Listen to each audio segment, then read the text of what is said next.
Okay, what I would like you to do is go to Canvas, open the folder for sessions 5 and 6, and open the file that's entitled NHB Chapter 5 Assessment Canvas. And what I'm going to try to do, so this way you can see me talk, is indicate which file, or rather which slide, I want you to look at as I continue to talk. So turn to slide 2. And when we're talking about assessment, we're talking about any formal, informal technique. It's a way of collecting data, and it's a trait and factor approach. Slide 3. I want you to remember that test data is only one piece of a much larger puzzle. And we don't typically use it for prediction unless we're doing a research study. And it's more for stimulating discussion with the client to identify new options. An improper selection of assessments, the client really needs to be involved as to whether to assess, what to assess, and for what purposes. Slide 4. There are various steps in assessment from 1 to 7. Slide 5. At these various stages, clients need to first become aware of the need to make career decisions. Second, learn about or reevaluate themselves.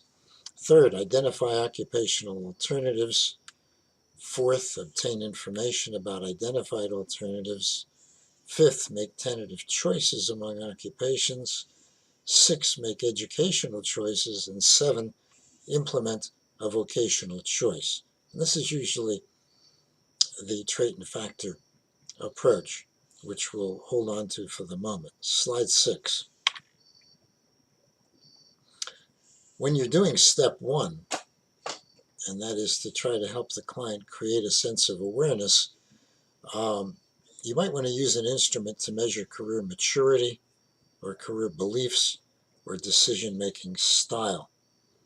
So the CASI that we're using now, or the Career Beliefs Inventory, which unfortunately is out of print, Krumboltz's method, would be examples of that.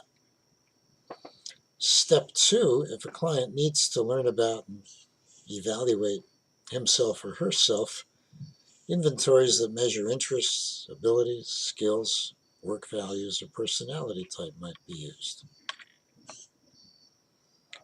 Step 3 of the process, identifying occupational alternatives, you're going to use score reports from the inventories in step 2 to suggest occupations. We don't typically use assessment to learn about alternatives, but when it comes to making choices, learning something about a client's work-related values can often help them reduce options. Slide 8. Making educational choices, the kinds of assessment that would help there are generally of intelligence or achievement, perhaps reading comprehension, any test that's good at predicting success in higher education. And finally, actually implementing vocational choices, any instruments that measure work skills or aptitudes or personality types may be helpful in aiding the client in making these decisions. Slide 9.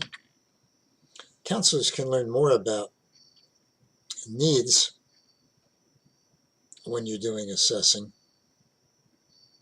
and those needs include decision-making skills, career maturity, irrational beliefs that need to be worked with, and characteristics of clients, which we already talked about. Slide 10. Hopefully clients can learn more about themselves, and counselors can also measure progress, let's say in developing career maturity or improving in decision-making skills.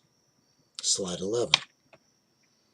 It's very important to follow ethical guidelines followed by the professional associations when you're doing assessment.